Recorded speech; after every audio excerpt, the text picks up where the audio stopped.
자동차 공업은 그 발전 정도가 한 나라의 기술 수준과 경제력 측정의 주요 지표가 되는 선도적 산업이 되었다. 이에 따라 자동차 산업에 종사하고 있는 기술자의 인력도 해마다 급증하고 있다.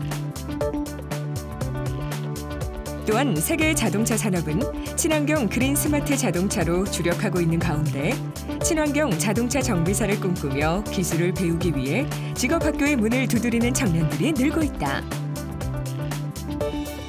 오늘은 친환경 자동차 정비 기능사를 꿈꾸는 청년 이지훈 씨를 만나본다.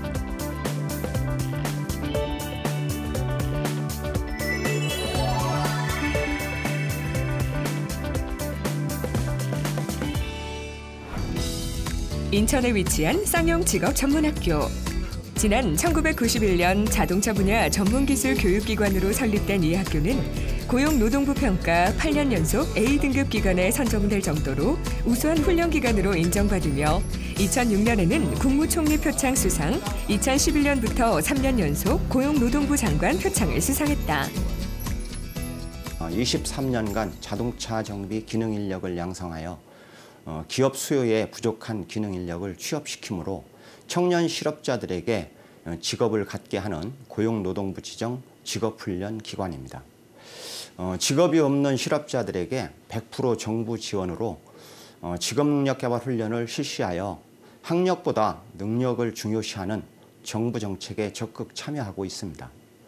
특히 국가직무능력 표준인 NCS를 활용하여 교육 프로그램을 설계하므로 현장에 즉시 활용할 수 있도록 실무 중심 교육을 실시하는 바 기업체로부터 만족도를 한층 더 높일 수 있다고 확신합니다. 대학 시절 자동차와는 전혀 무관한 경호학을 전공한 지훈 씨. 군대에 가서 자동차 정비사라는 새로운 꿈을 갖게 됐다는데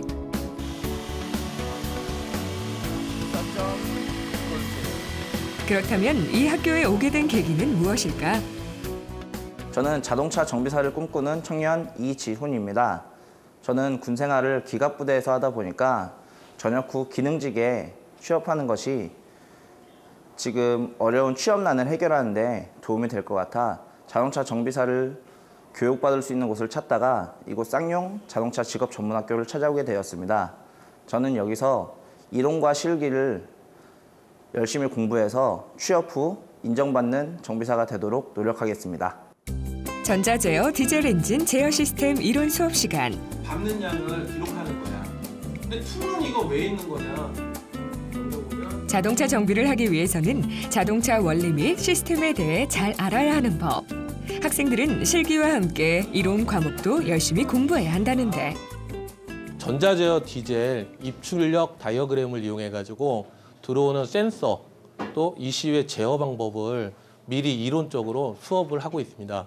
학생들이 일단 이론적으로 어떻게 움직이게 되는지, 시스템은 어떻게 갖춰져 있는지 이것을 알아야 실기 수업을 할 때 그 실기 수업을 하면서 이 작동 원리라든지 아니면 우리가 정비를 하기 위해서 점검을 하는 원리를 정확하게 이해할 수가 있습니다. 이 학교에서는 현장 수요에 맞춰 자동차 정비는 물론 전자 제어 시스템과 커먼 레일, LPI, 하이브리드, 카 매니저, 광택, 특수 용접 등 다양하고 전문적인 교과 과정을 편성해 양질의 직업 훈련을 실시하고 있다. 그렇다면 지훈 씨는 생소한 자동차 정비 공부를 하면서 어려움은 없을까? 군 생활을 전차부대에서 하다 보니까 기술직으로 엔진을 분해하고 조립하는 일을 했었는데 이제 자동차 정비를 배우기 위해 학교에 왔을 때는 자동차 용어가 생소하고 전자기기 사용이 어려워서 많은 불편이 있었지만 지금은 잘 접목해서 적응하고 있습니다. 자동차 정비사가 되기 위해 이 학교에 입학한 학생들. 비슷한 꿈을 안고 서로 의지하며 열심히 학교 생활을 하고 있는데 그다음에 엔진이 정상 온도에 다다랐어. 그러면 굳이 EGR 밸브를 제어할 거야. EGR 밸브. 이곳에서 학생들은 어떤 공부를 하고 있을까? 전자제어 디젤과 그다음에 LPI, 하이브리드 이런 제어 시스템들 그리고 점검 방법, 그러니까 센서라든지 아니면 액추에이터, 그다음에 정비 기술 이런 것들을 수업하고 있습니다. 오늘 첫 번째 실습은 가솔린 엔진을 분해하고 조립해보는 시간. 가솔린 엔진이란 연료인 가솔린과 공기를 혼합해 압축한 다음 별도의 점화 방법을 사용해 연소시켜서 동력을 얻는 방식의 기관이다. 먼저 가솔린 엔진을 분해해 보는데 가솔린 엔진이고 지금 분해는 이론 시간에 배웠던 내용으로 순서에 준해서 주변 기기부터 하나씩 분해를 하고 조립은 분해를 할 때 노한 순서대로 다시 역순으로 천천히 조립을 하고 있습니다. 학생들은 실제 자동차용 가솔린 엔진을 분해하고 조립하는 과정을 통해 엔진의 작동 원리와 구조를 이해하고 각종 공구와 측정 장비의 사용 방법을 익힌다.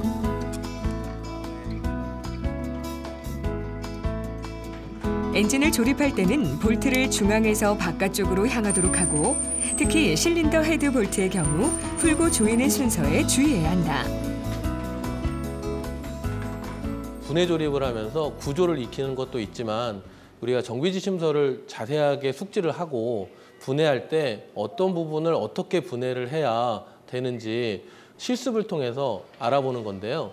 이걸 분해한다고 해서 아무거나 막 분해를 하게 되면 부품의 손상을 초래할 수가 있습니다. 분해하기 전에 정비지침서를 잘 숙지한 다음에 외곽에 있는 부품부터 하나씩 순서대로 풀어주는 게 부품 손상을 방지할 수 있는 방법이고요. 그 다음에 나중에 조립을 할 때 빼먹지 않고 조립을 할 수 있는 방법이 되겠습니다. 이번 수업은 자동차 부품 점검 실습 시간. 먼저 교수님께서 자동차 정비에 꼭 필요한 부품의 위치와 용도를 자세하게 설명해 주는데 센서를 통과하면서 이 센서는 들어오는 공기량, 연료 분사량을 조절하게 되겠지. 네. 전자제어 시스템이 적용되어 있는 실 차량에서 저희 학생들과 같이 와서 센서의 장착 위치라든지 부품의 위치를 확인해보고 각종 소모품들을 한번 점검해보기 위한 실습 시간이 되겠습니다. 이쪽에 있는 거 이제 요게 인젝터가 되겠지? 학생들은 교육과정 수료 후 자동차 전문 정비업체부터 종합, 소형 정비업체, 자동차 부품업체 등에서 자동차 전문 기술인으로 일을 하게 된다는데 그다음에 여기 있는 파워 스티어링 오일, 그다음에 배터리의 충전량. 이 시스템을 점검할 때는 센서를 점검할 때 커넥터가 제대로 잘 체결이 되어 있는지 혹시 배선 등에 손상이 있는지 그런 것들을 확인해 줘야 되고요. 그다음에 각종 오일류, 오일이 양이 적정하게 있는지 혹시 변질되지 않았는지 이런 것들을 세심하게 좀 점검해 줘야 할 필요성이 있는 것 같습니다. 미션 오일이야. 그래서 이것도 마찬가지로 꼼꼼하게 자동차 부품 점검 방법을 설명해 주는 교수님. 얘는 여기 보면 핫, 홀드 이렇게 돼 있어. 왜 그러느냐? 뜨거우면 늘어나고 차가우면 줄어들어. 엔진 오일은 엔진의 상태를 결정하는 데 아주 중요한 역할을 하기 때문에 자주 점검해 주는 것이 안전하다. 아직 저희가 자동차 정비를 배우는데 좀 미숙한 점이 있어서 정확한 위치나 정확한 센서나 그리고 커넥터를 몰라가지고 정확한 부위를 찾는 게 아직은 너무 어렵습니다. 자동차 브레이크 패드는 회전하는 디스크를 양쪽에서 밀면서 그때 발생한 마찰력으로 제동을 거는 역할을 한다. 때문에 안전과 직결되는 부품인 만큼 주기적인 점검과 교체가 필요하다. 브레이크, 디스크 브레이크 방식의 패드를 교환하는 실습을 하고 있습니다. 이 브레이크 시스템 중에 브레이크는 디스크 방식하고 드럼 방식이 있는데요. 지금은 디스크 방식을 많이 사용을 하고 있습니다. 디스크 방식은 패드와 디스크면에 마찰할 때 열이 대기 중으로 다 방출되기 때문에 브레이크 성능의 변화가 적다는 게 장점이 되겠죠. 브레이크 패드는 육안으로 두께를 직접 확인하거나 브레이크 패드 마모 센서로 교체 시기를 경고받을 때 브레이크 액통의 브레이크 액 높이가 미니멈에 가까워졌거나 더 내려갔을 경우 패드가 마모된 것인지 확인해서 교체해야 한다. 그렇다면 브레이크 패드 교체 시 주의할 점은 무엇일까?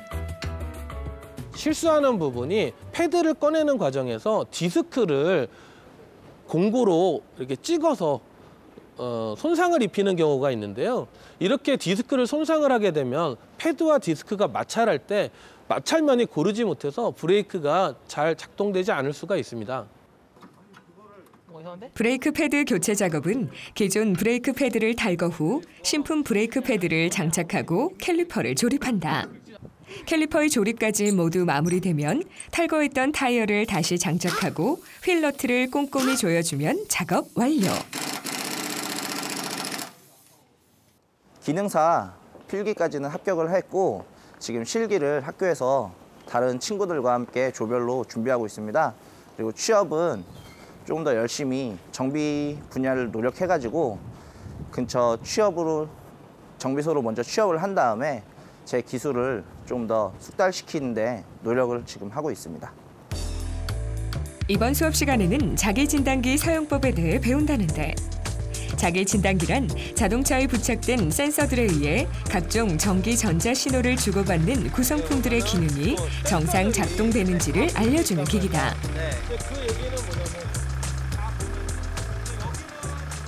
지금 차들은 전자제어 시스템이 장착이 되어 있어가지고 진단 장비를 자동차 컴퓨터에 연결을 하면 자동차의 컴퓨터가 고장 부위를 진단 장비를 통해서 정비사에게 알려주는 역할을 하고 있습니다. 자기 고장 진단을 할 때는 장비 사용 방법을 숙지한 후 자기 진단기 내부에 설정돼 있는 교정값을 찾아서 자동차 고장 부위를 쉽게 찾을 수 있는 기술을 익히는 게 중요하다. 자기 진단기를 접속할 때 정확한 차량의 연식이라든지 이름, 제조회사를 정확하게 선택해 주는 것이 매우 중요합니다. 왜 그러냐면 이 진단기 안에는 데이터를 비교할 수 있는 기준값이라는 게 들어 있습니다. 그래서 정확하게 기준값과 센서가 보내오는 데이터 값을 비교하자면 기준이 되는 연식과 차종을 정확하게 입력하지 않으면 그 값을 비교할 수 있는 데이터가 없기 때문에 무용지물인 셈이죠. 2, 3만 개에 이르는 자동차 부품들을 자기 진단기로 점검하면 빨리 찾아서 정비를 할 수 있다. 그치, 훨씬 더 눈에 잘 들어오고 편하지. 네. 지금 이 데이터를 보면은 1번과 4번은 연료를 덜 넣고 있지. 네. 지훈 씨는 자동차 정비 공부를 할수록 흥미가 더욱 커진다는데. 저희는 아직 자동차에 대해서 모르다 보니까 고장 부위가 어딘지 정확하게 모르지만 이 진단 장비를 통해서 확인을 하게 되니까 편리하기도 하고 신기하기도 합니다. 종합 진단기 실습 시간. 복잡한 것 같지만 진단기 사용 방법만 잘 익히면 고장 원인을 정확하고 빠르게 파악할 수 있다. 비교를 해봐야 되잖아요. 네. 환경 설정, 가서 이쪽에 보면은 파형 분석기를 가지고 저희가 센서가 보내오는 데이터를 직접 파형으로 찍어보는 수업이 되겠습니다. 저희가 이렇게 직접 파형을 찍어보는 이유는 센서들이 간헐적인 고장을 일으킬 때가 있습니다. 그러면 아까 저희가 자기진단기라는 장비로서는 그 고장을 잡아낼 수가 없는데 이 센서의 파형을 직접 찍어보면 센서의 결함이라든지 오는 데이터가 잘못된 것을 우리가 육안으로 그림으로 확인할 수 있기 때문에 더 정확한 진단이 가능합니다. 학생들은 수업을 통해 파형 측정기를 사용해 센서의 출력 파형을 점검하고 센서의 정상 작동 유무를 판정함으로써 간헐적인 고장을 수리할 수 있는 교육을 받게 된다. 그렇다면 파형 검사기를 사용할 때 주의할 점은 무엇일까? 그 센서를 제어하는 게 플러스로 제어하는지 마이너스로 제어하는지 그게 굉장히 중요한데요. 마이너스 선에다가 플러스를 연결한다든지 또 플러스에다가 마이너스 선을 연결하게 되면 정확한 파형이 나오지 않기 때문에 그 선을 잘 구분해 줘야 되는 거고요. 그다음에 보여지는 센서를 정확하게 보기 위해서는 채널을 정확하게 선택해 주는 게 중요합니다. 자동차 정비를 할 때 고장 진단기로 진단을 한 후 고장 개소가 나오면 세밀하게 들어가기 위해서 엔진 종합 진단기를 이용해 정확한 진단을 한다. 이렇게 직접 눈으로 보기 때문에 소리를 듣거나 직접 고치지 않아도 눈으로 볼 수 있어서 좀 더 쉽게 고장 부위를 찾고 진단하고 정비할 수 있어서 정말 편한 것 같습니다. 이 학교에서는 자동차 정비에서 나아가 친환경 자동차의 고장 부분을 진단하고 정비하는 기술을 교육한다. 전자제어 디젤, 커먼레일, LPG 가스 차량, HEV, 하이브리드 차량 신기술을 습득할 수 있도록 하고 있다. 오늘은 하이브리드 자동차 시스템을 이해하고 점검하는 실습을 한다는데 지금 이제 뚜껑이 열렸는데 기존의 내연기관에 하나에서만 발생되는 동력원이 아닌 모터의 동력원을 함께 사용하는 자동차를 하이브리드 자동차라고 얘기하고 있습니다. 하이브리드 자동차는 모터가 동력을 서포트해주기 때문에 그만큼 엔진에서는 연료를 적게 써도 되는 거죠. 그래서 연료를 적게 쓴다는 건 그만큼 유해 배출가스도 적게 나오는 거기 때문에 우리가 친환경 자동차라고 하는 겁니다. 회전자가 돌면서 이 축은 크랭크 축하고 연결이 되어 있어. 이쪽 라인을 교수님께서 하이브리드 엔진 구조에 대해 자세하게 설명을 해주는데 지그라는 특수 장비가 파워트레인 엔진, 모터, 변속기의 구조 및 작동 원리를 교육받는 학생들. 일반 자동차 정비와 더불어 하이브리드 자동차 정비 기술 교육으로 경쟁력을 키워나가고 있다. 네, 기존의 내연기관의 회전에 대해서 전기 모터로 더 회전을 증가시켜주기 때문에 내연기관에 비해서 회전 전달이 좋고 그리고 물론 오염 배출가스도 적게 나오는 그런 원리입니다. 네, 요거는 하이브리드 시스템 중에 인버터라는 하이브리드 자동차는 주행 시 바퀴를 구동하는 AC 모터가 있다. 또 제동 시 발생하는 에너지나 언덕길을 내려갈 때 발생하는 여유 출력을 DC로 바꾸어 배터리에 충전하는 인버터와 컨버터에 관한 기술은 매우 중요하다. 직렬형도 있고 병렬형도 있고 그다음에 이게 교류 전기를 직류 전기로 바꾸고 휴대폰이나 금속 모듈을 가지고 하다 보면은 감전이 될 수 있고 그리고 기존에 운행되는 차에서는 세이프 레버를 내려서 오프시키고 안전하게 작업을 하는 방법으로 배우고 있습니다. 하이브리드 자동차의 배터리를 분해해 보는데 이거 셀이라고 그러지. 그치? 이 셀들이 직렬로 이렇게 연결이 되어 있어. 이쪽에 있는 모터는 교류 모터야. 고전압 배터리로 직류로 저장되게 돼 있는 거야. 그렇다면 학생들은 학교 졸업 후 어느 곳으로 취업을 하고 있을까? 엔진의 동력을 같이 쓴다고 그래서 저희 학교와 산업 협력이 맺어져 있는 인천 지역 정비 업체에 80% 이상이 취업을 하고 있고요. 나머지 20% 학생들은 적성에 맞춰서 본인들이 희망하는 업체에 취업을 하고 있습니다. 또한 저희 학교에 오시는 학생들 분들 중에는 창업을 목적으로 오시는 학생들 분들이 또 계시거든요. 이분들은 먼저 업체에 취업을 하셨다가 경력을 쌓은 후에 창업을 하시는 분들도 있습니다. 지훈 씨는 오늘 특별히 자동차 서비스 센터에서 일하고 있는 선배를 만나기로 했다. 선배 일터에 도착한 지훈 씨. 쌍용 직업전문학교 후배 이지훈입니다. 네, 반갑습니다. 자동차 서비스 센터에서 2년째 근무 중인 자동차 정비사 남경호 씨. 선배님은 학교 수료 후에 바로 이곳으로 취업을 하셨나요? 수료함과 동시에 바로 이쪽으로 취업을 하게 됐고요. 취업을 바로 하게 된 동기는 이제 결혼도 했고 그리고 적은 나이가 아니었기 때문에 자격증을 따고 수료함과 동시에 바로 이쪽으로 취업을 하게 되었습니다. 그렇다면 저희가 지금 학교에서 이론하고 실기를 같이 배우고 있는데 그게 취업 후에 많이 도움이 되었나요? 학교에서 배우는 거는 자격증 위주로 수업을 하게 되고 자격증 위주로 이제 실습을 하게 되는데 현장에 직접 투입하게 되면 이론적으로는 많은 것을 알 수 있었지만 이제 실습 위주로 했던 작업은 현장하고는 좀 많이 틀려서 좀 많이 힘들었습니다. 처음에는.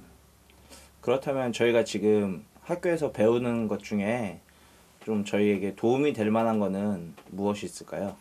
먼저 그 엔진 쪽이나 미션 쪽은 누구나 경력을 조금만 쌓으면 누구나 할 수 있는 건데 이제 기본적으로 제가 최고 어려웠던 거는 전기 쪽이었습니다.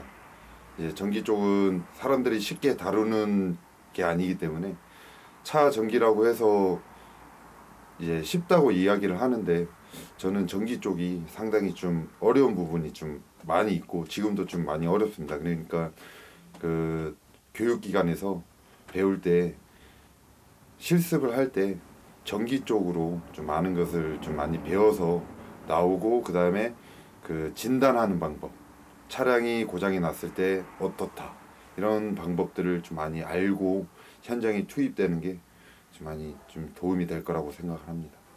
좀 취업을 해서 실질적으로 손님 응대할 때 좀 조심해야 될 부분 같은 것도 있나요? 일단 손님들은 전문적인 지식이 없기 때문에 그 고장난 것을 이야기를, 차량에 대해서 잘못된 부분을 이야기를 할 때 저희가 이제 손님들이 이야기를 하는 것을 저희가 잘 이해를 못할 때가 되게 많아요. 그러니까 손님하고 이야기를 할 때는 하나에서부터 10까지 이제 증상에 대해서, 차량이 어떻게 고장났는지, 고장이 나서 어떻게 됐는지까지 이렇게 손님하고 대화를 하는 게 최고 중요하다고 생각을 합니다. 네, 그러면 선배님하고 제가 여기서 간단하게 실습이나 이런 현장 경험을 해볼 수 있는 그런 게 있을까요? 지금 현재 자동차 한 대가 있는데, 그 자동차 지금 엑스로이라고, 그다음에 트랜스퍼 케이스 오일을 탈부착을 할 건데, 그거를 한번 같이 배워보도록 하겠습니다. 네, 감사합니다.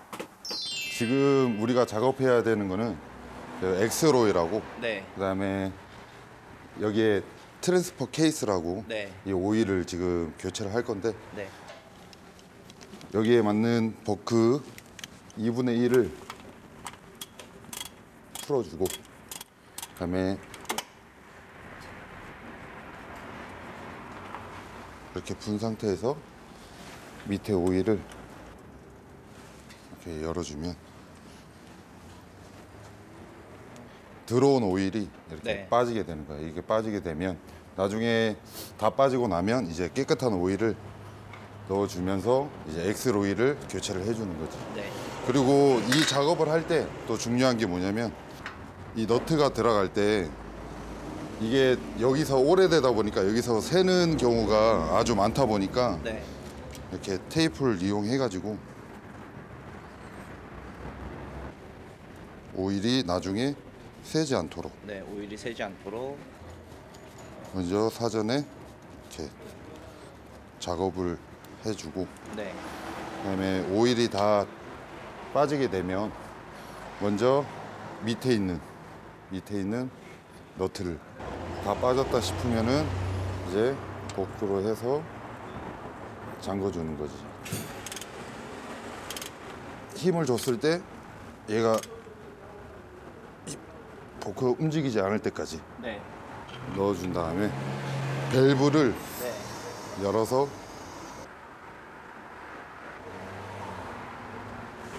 이렇게 떨어지면 이제 밸브를 잠가주고,